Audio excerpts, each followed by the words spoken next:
Welcome to a new episode of the Car Dealership Podcast, where this time we talk about after sales. I welcome Alex Gaspar, who has been very successful at building out his own dealer group, and afterwards he established his own company in software out of frustration. A very interesting talk about somebody who is working very hard to digitize and automate after sales processes.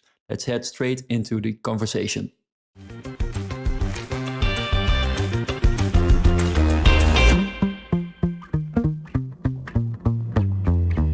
Hello, Alex. Welcome to the Car Dealership Podcast. Well, thank you for having me and have a chat about AutoDialog.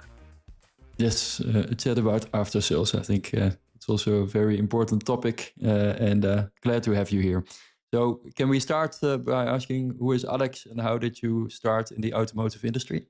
Yes. Well, actually, it wasn't my intention to go into the automotive industry, but my dad owned a car dealership that was managed by an independent CEO. And unfortunately, he happened to die. And it was just 2 days after I did my last exam as an industrial engineer. And so my dad asked to come and help him. And that's how it started. Yep. No, so unintentionally, you ended up in the car business. Yes. Yeah. But did you ever aspire it when you were younger, or it just happened? Yes, as a kid I did, but after that I got more interested in technology and processes and so on, and that's why I chose for becoming an industrial engineer. Yep. Yeah, exactly. But what did you then do when you started in the business? Because it was an Opel dealership, right? Yes, it was an Opel dealership in Antwerp. At that time, it was a very important brand, and also the factory of General Motors was in Antwerp, so it was a market leader in our area of responsibility. Mm-hmm. So it was a huge business, but very competitive because there were a lot of dealers. Mm-hmm. I had to enter a dealership that was losing money. It was quite a challenge. Yes. And were there multiple locations already at that time, or was it one location? There was only one location, and Location. Yeah. so when I saw what was happening there, that everyone was killing each other, Okay. I tried to to a little bit work together, respect each other, respect margins and so on, and focus really like a madman on efficiency. And that's how we survived, and got the opportunity to take over our colleagues too. And but how did you do it? Because you then grew, but did you become the managing director immediately of the company, or did you start in another role when your dad took you out of college to start helping? No, at first, I had to start with taking over the management of that one car dealership. And after 2 years, I made it, cash flow positive. And after that, very, it was a very good turning dealership after 3 years. And then Alcopa, that was the owner of a competitive dealership in the region. It's also a very big automotive group. Asked if I was interested to do a joint venture together with them. Okay. And at first we didn't agree, but after a year they came back and we agreed. And that's how G-Man, Gaspar Motors Antwerp, was born. And together we had the opportunity to take over year after year other colleagues. And after a couple of years, we were just sole dealer in Antwerp, but also in dealerships from the border with the Netherlands until Brussels. So the complete X was under our control. How many dealerships did you have at that time? Well, it changed a lot because we consolidated, but at one moment, we had 14 dealerships and we Yeah, consolidated them eventually to four yeah. main huge locations So instead of uh, so yeah with the instead of four, you could small. actually service the entire region as well. Yes, and also gain the efficiency needed, and a good balance between overhead and productive people, productive Yeah, or invoiceable people, I should say, yeah. and Mhm. they're all productive. So that was the challenge. Yeah. But if you look at the initial period, so you said within 2 years you got it cash flow positive, and within 3 years very cash flow positive. What were the Yeah. key things that you have done, and what can others learn from that period? What are the key elements that drove that success?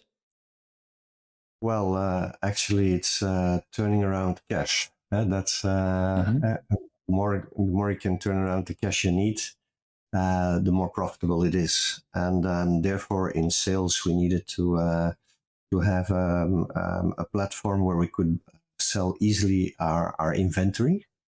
Hmm. And in after sales, it was a platform where we developed a platform first within our own operations, um, to make parts turn around fast, Hmm. uh, and also the efficiency, because every repair order needs to be we need to do 1,000 times the same things. So we automated that repair orders were created automatically.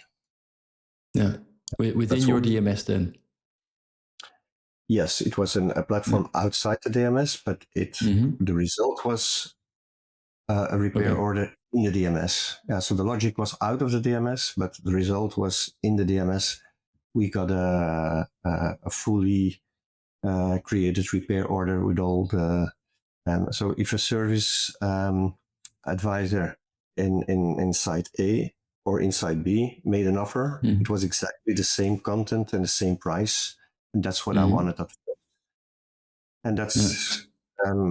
yeah, and that's how we made a turnaround very quickly. So in the end, it comes down to automating and working on your processes to make them more efficient, and Yes, mainly on the after sales and parts side.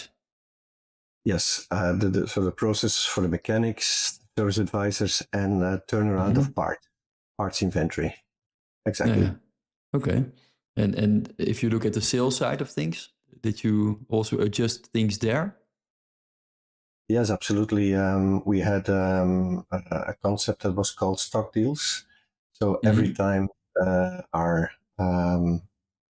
every salesman, we had 30 salespeople. Every time they made an offer, a configuration, the inventory popped up, and Hmm. so we sold every car. We sold one out of two cars was out of inventory. So we had a very high rotation. So our cars in inventory turned around 14 times a year, and Wow. that's what it made profitable. Yeah. Yeah. Because in Uh, that time, I think that many Belgian dealers were not so much focused on stock, and that they were a lot more focused on ordering cars. Absolutely. And if you need to be performant for your manufacturer, you need to Hmm. be performant in selling inventory, because Yeah. we all know they push inventory. Hmm. And so if you look at the process, every car in your inventory has to be offered at least once. But in Hmm. reality, it was offered 10 times. So, and Hmm. every sales guy made an offer for that. So what we did is we made the offer once centrally, and it was used for everybody. Yeah. And that's how we, yeah, every time they wanted to make a configuration, they always had a proposition for the consumer out of inventory. And that Yeah. was way easier, a much shorter process, higher potential to be able to sell a car Yeah. because you have a car. And Yeah. um, and that's how we were very performant. So we had 140% of the compared to the national average, that our performance was in car sales. Wow. And yeah, That's quite impressive, because I think, again, if I hear you talking, it is efficiency. You made the process a lot more easy to offer the car. You do the work once instead of 10 times, and yes, there you made a big difference. cutting waste, yes. Yeah, cutting waste. Yeah.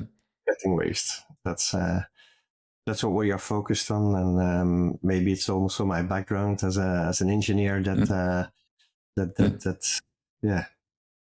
that draws me towards that. But that's our focus. Yeah. And in this the period afterwards, you actually continued working more efficient, but together in a joint venture where you had, of course, more also cash and possibilities to acquire other dealerships and then to consolidate them to work more efficient with fewer locations to service the same region. What are your learnings from that period? Well, access to cash was a little bit bigger, but we funded everything without external investment. So it was a natural, out of natural growth, internal growth that we could acquire our colleagues. But what I learned was the combination between entrepreneurship and working in a big dealer group. Actually more than a dealer group, because they were also importer of different brands. So in a very corporate organization. So the balance, so the two worlds combined were very interesting to me, because I learned a lot about finance, about also the fiscality, negotiations. We also had support for buildings. So if we wanted to consolidate different dealerships to in one site, we also had the support for that. We had HR support. So those things were very helpful. Hey, before we hop back into this conversation with Martin, imagine an AI communication layer seamlessly connected to your dealership systems. One intelligent platform that gives both your customers and your team instant access to the right information at the right time. Well, that's NovaCo, short for the Nova Company.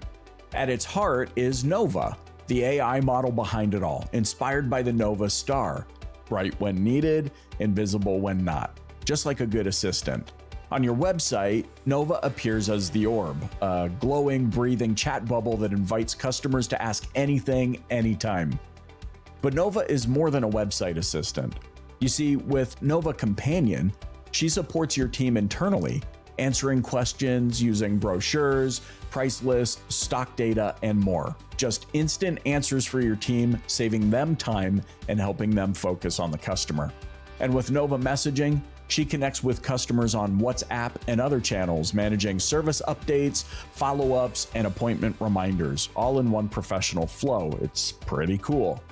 And yes, Nova Voice is coming soon, bringing the same intelligence to your phone system and completing the omni-channel experience. You see, customer communication is evolving, but with NovaCo, you're not just adapting, you're setting the pace. Find out more at novaco.ai, that's novaco.ai, and experience what's next. All right, let's get back to Martin. You were actually released also from certain focus areas so that you could focus on the growth and the good numbers in sales and after sales. Absolutely. I could focus myself on the front, and in the back I had expertise all over the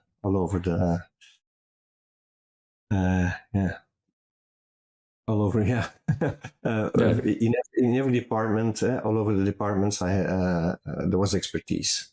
So it is. I think it makes me think of conversation I had with one of your customers, actually, Porsche dealer in the Netherlands, Porsche Centrum Gelderland, where Mark Weg is the owner. And Yes. makes me think of something he told me, that if people here are, for example, employed to do sales, we take all the non-sales related things away from them. Even to take a car from the parking and place it ready because there will be a test drive. That's not your responsibility. Your responsibility is selling, welcoming the customer, and all the other work like a photo studio, bringing driving cars. They all take it away, and it sounds to me a little bit similar to what you were explaining. Let people do what they need to do and take clutter away from them.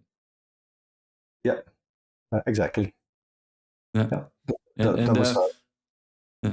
So that's how you made the difference. But if you look at that period, because at a certain moment you also told me in the past that you experienced that you didn't get the tools from the OEMs that you needed to work efficient, that it frustrated you, and out of this frustration, actually a company evolved in the end. But could you talk a bit about that on how you experienced it and what you did?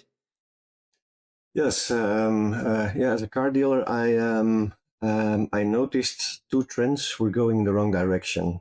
The first trend was that the maintenance need of cars was dropping, was declining year over year. And on the other hand, the administrative burden increased. So, and yeah, you should expect that the manufacturer or DMS providers would develop things that go against this trend, but unfortunately it wasn't. And so out of frustration, I started building tools for my staff to be able to be efficient and be focused on the customer and not on the process that we need to follow. And that's how it started. So with little tools, and then colleagues saw it and asked if they could use it too. And then the importer, so our importer in Belgium saw that. That was Opel Belgium, and then Opel in the Netherlands, and then for different brands. And out of frustration, was a product was born, and then and then a company, and the company is called AutoDialog, and we always say AutoDialog is born straight from the workshop. Yeah, exactly. Yeah, but the best products, they are actually invented out of frustration. So I think it's a very good start of a very successful business. There was no lack of frustration. No, exactly. So, but you in the end, acquired like or you established a team building that for you, an external development team. And how did you? How did that process go? Which things did they do first? Which problems did you solve by building your own software? Yes, in the beginning we had a menu pricing application because the different brands didn't have that, a menu pricing application. That means that when we need a quote, we need to create a repair order, that we just through VIN number, a mileage, to the platform, and they gave us and also the maintenance history of the car through to the platform. And as an answer, we got a repair order where it said, this and that need to be done, and that is are the parts, the labor, and so on. That was at first, so it was fully automated. Even when a customer made an appointment online, as a result, for making the appointment, also the repair order was made. So no staff had to come in between. So it was fully automated. Even today, the manufacturers are not capable to do that. So that was the first thing we did. But out of that, also we had to comply with certain norms, certain considering quality, but also the work process, like the customer journey that we needed to follow, and we all agreed that the customer journey they defined was what we had to do, but we didn't have tools to do that right and consistently. So I was worried about that I couldn't give and that the only thing I could give my staff was was a book. Like these are the processes, and I expect you to do that. No, I needed tools to give them, and that's how it started. Yeah. Okay. And so first internally, then other dealers asked you as well, can we use it? And the importer, even in Belgium and Holland, started asking that. And at a certain moment, you decide, let's go all in for this software company instead of my dealer group. Can you tell me a bit about that period and what made you decide this? Well, I had it wasn't it was a difficult decision at that time because we were very successful at our car dealership. But I saw that if I was looking into the future and I saw also electrification coming by, I thought, well, the challenges for the future are growing exponentially, and and the digitization company was actually a hobby next to my car dealership. So if I wanted to keep that successful, I had to go all in that one. And so the opportunities for the digitization were also there, and it was also 100% my interest. So I decided to sell my shares from the car dealership and go all in on the automation and the digitization of the after sales process. Yeah, exactly. So your full 100% focus was then AutoDialog. And what I remember from that time is you one time told me also that, if I'm telling it right, correct me if I'm wrong, but that you said, I'm taking this period to rebuild it all from scratch, and that you actually threw away everything that you've built and that you made a brand new version based on all your learnings along the way. Is that correct? Yes, that's correct. So instead of building on top of the things that were good, but also things that were not good, I didn't want to take the legacy with me. And because in the end you have a bunch of clutter, and so I had a lot of learnings in what we did right and what we did wrong. So I decided to start all over and make it a real platform that can be shared with multi DMSs, with multi brands, and and also get the customer involved in the platform, so that all stakeholders involved in a workshop visit could communicate efficiently around the workshop visit. And that's also in the name of AutoDialog. The dialogue is a very important part of it. So, so that everything that is said, asked, that everybody can see it immediately, and that it doesn't that it isn't divided in the heads of all the different stakeholders, being a mechanic, being a customer, being a service advisor, that it's all in one place and not in different heads. That's and they're connected to the DMS. Connected to all the DMSs, yes. Yeah, all the possible DMSs. Yeah. Yeah. So if you have, let's say, if you meet a dealer who doesn't know AutoDialog, what is your elevator pitch? What is it that you do for them? You just explained it, but if you say it very clearly, okay, this is what we solve, how would you then explain it? Well, we bring structure and clarity to the after sales process. So we make collaboration efficient and enjoyable for the staff and the customer. That's what we do. So the result, but that's what we do, but the result is more important. Huh? We bring efficiency to the after sales process and customer satisfaction. That's what we do. Yeah. And how we do it, there are 1,000 different things, but that's the goal, that's the end result, is efficiency and customer satisfaction. Yeah. So handling more volume by working with your current team, so you can actually handle more volume with less people, and with the result, happier customers because the processes for them are also better. Absolutely, yes. Yeah. And if you look at your concept, because if I describe it in my words, what you do, you have indeed a tool where the receptionist, the customer, and the mechanic all work in the same software. Where even the mechanic has got an iPad where they can see the digital work order, they can see what needs to be done.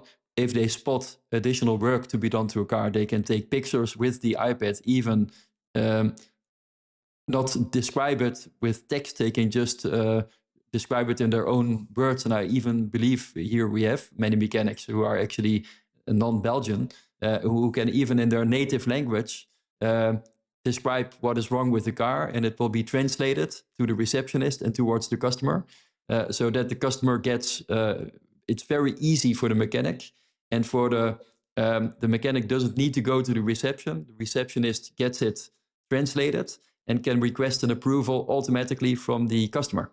That's what I think is very impressive about your software, to make that process from mechanic to the customer to get an approval so easy. Well, thank you for describing it. I couldn't do it better. You're welcome. You're welcome. But if you look also at that process, I believe you also have like that when people accept certain additional things to be done to their car.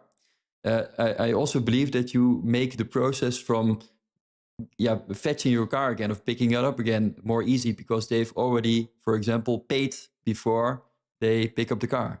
Is that also part of the process? How does that work? Yes, that's true. So we also automate payments that can be done, but also signing of the repair order can be done before entering with the car in the workshop. So the day before, when we remind the customer, automatically he can see what we prepared for him. He can sign the repair order. And then also he can drop his key in a key locker and get the key for the replacement car. So the whole process is now digitized. So that's the first stage we had to do, is to digitize all of that.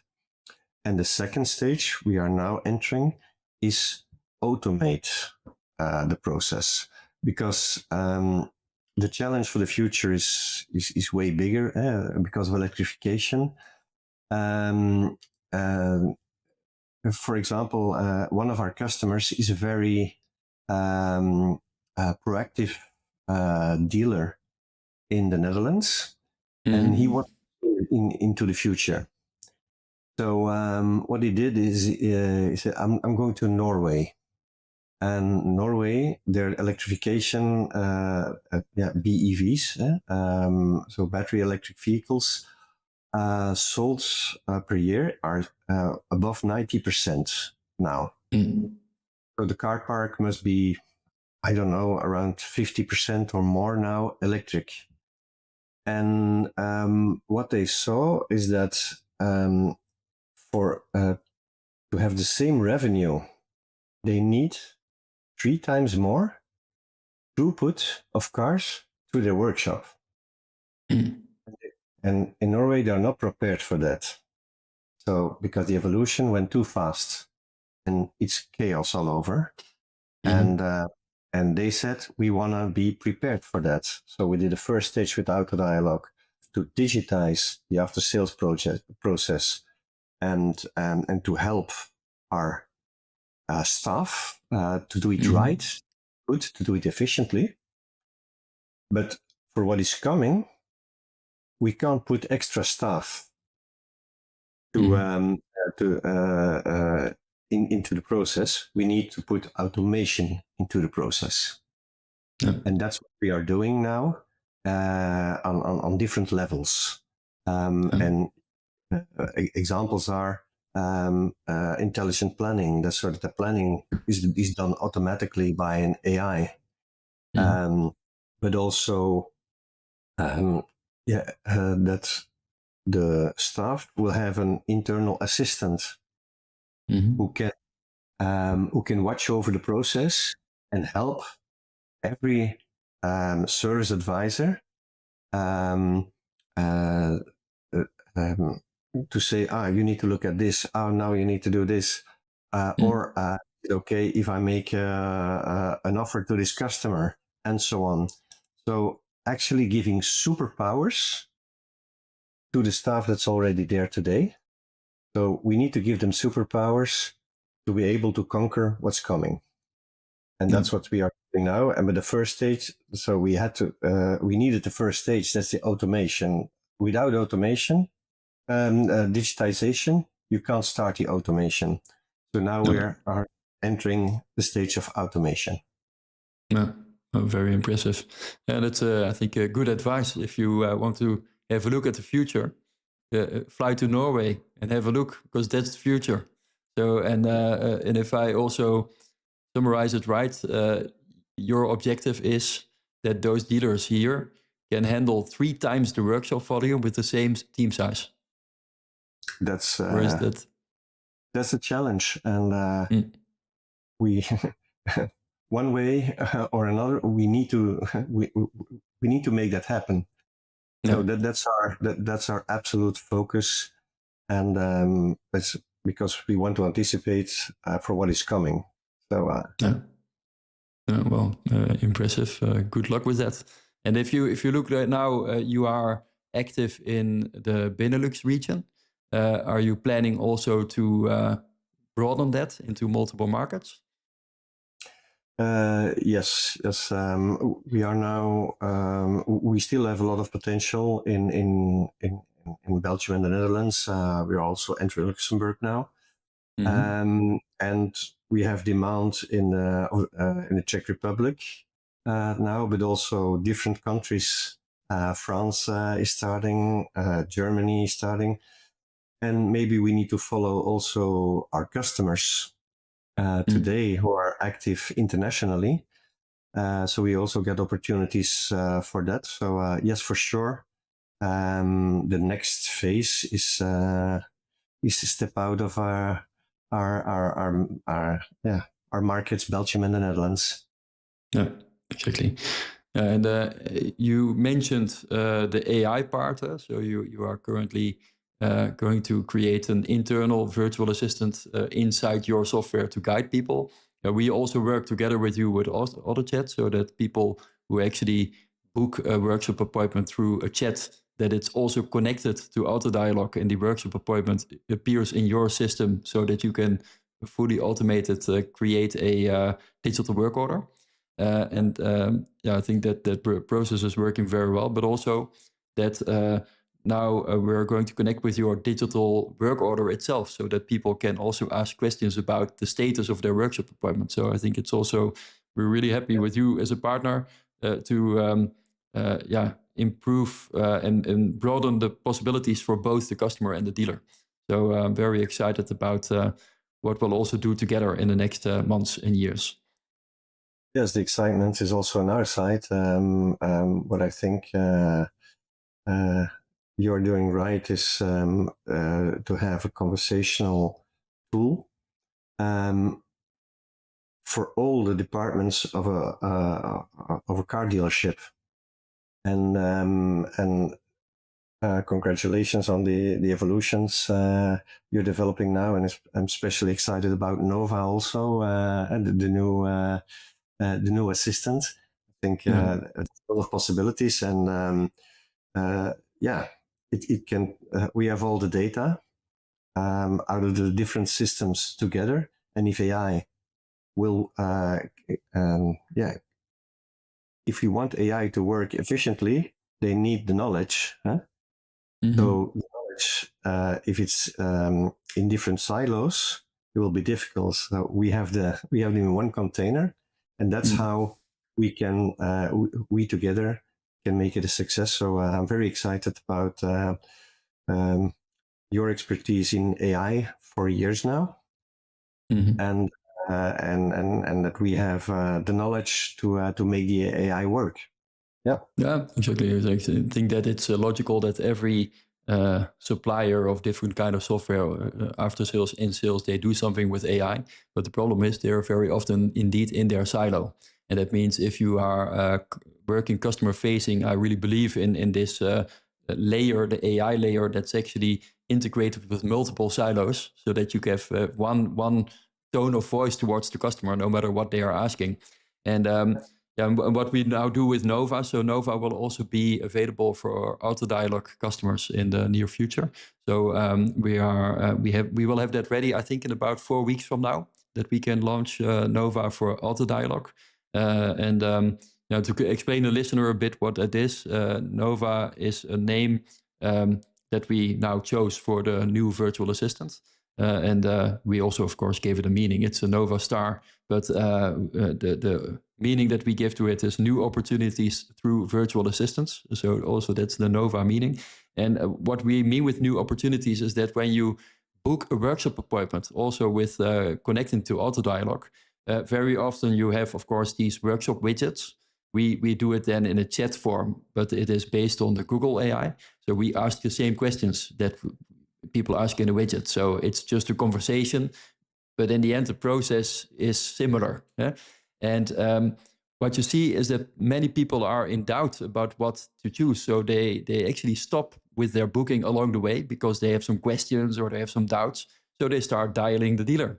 And that's what you want to prevent, because dialing the dealer puts strains on their most expensive resources, the human resources. And that's what we both want to prevent from happening. But it's logical because if you look at, for example, Mercedes, just as I really like Mercedes as a brand, fantastic quality. But if you want to book a workshop appointment, what would you like to have done to your car? Class A service, Class B, or Class C? I think it's called like that, or service A, B, or C. But what is that? So customers don't know it. Or based on your mileage, what should I then choose? So people start asking that. And that's the good thing about doing things conversationally, is that you can see what people write or what doubts they have or what questions they have.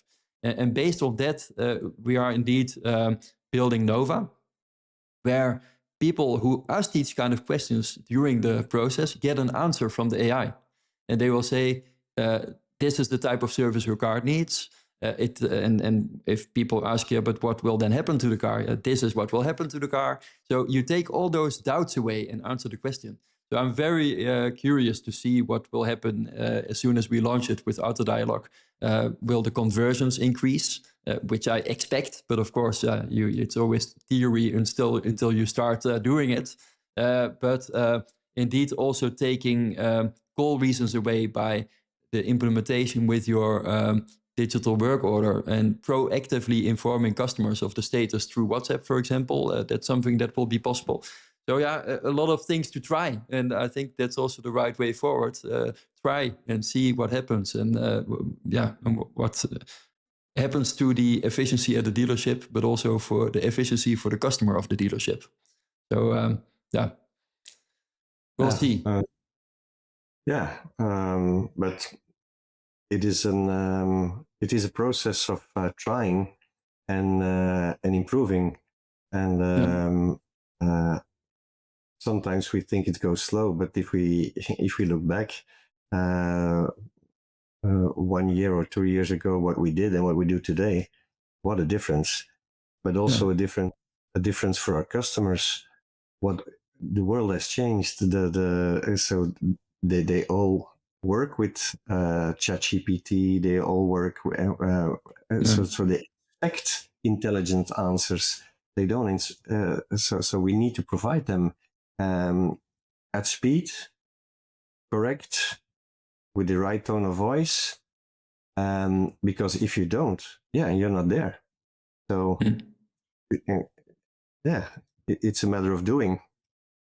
Exactly, failing forward. But when you try things, not everything will work, but a lot will work. So I think it's a right mentality to do it that way. Well, if we are just picking up the phone, not everything goes right neither. No, that's true. Absolutely. A lot goes wrong, and we see that things go way better if we automate them, and if we give superpowers to our staff, because they need the tools, because otherwise it will be hard. And as a matter of fact, we never invested $1 or €1 in marketing. So it are our users who are promoting our platform. So that's I think the proof of the pudding is in the eating, and this is the best publicity we can have. Huh? Absolutely. So indeed, but I think that I also see that you grow incredibly, and that you actually don't do marketing. Even your LinkedIn feed is empty. And so I thought it was very interesting to bring you into the Car Dealership podcast and tell your story, and hopefully even more people get to know you. And so if dealers who have listened to the podcast are interested in learning more, what is the best way that they could reach you?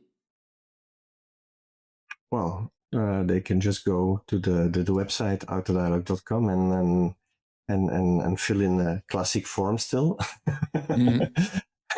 So maybe we should work on that too. And Good I'll idea. work on my LinkedIn page too, so they can reach me through LinkedIn, no problem, or through our website, no problem. Or my email address is alex.gaspar@autodialog.com. So very simple. Exactly. Well, perfect. Good. It's been a pleasure having you in the podcast, and all the best with your ventures in the next months and years, and also together with us. So I'm looking forward to it, and I would suggest in half a year or a year or so, when we are also further with Nova, that we do a new podcast recording and share some experiences of that period. So it would be great.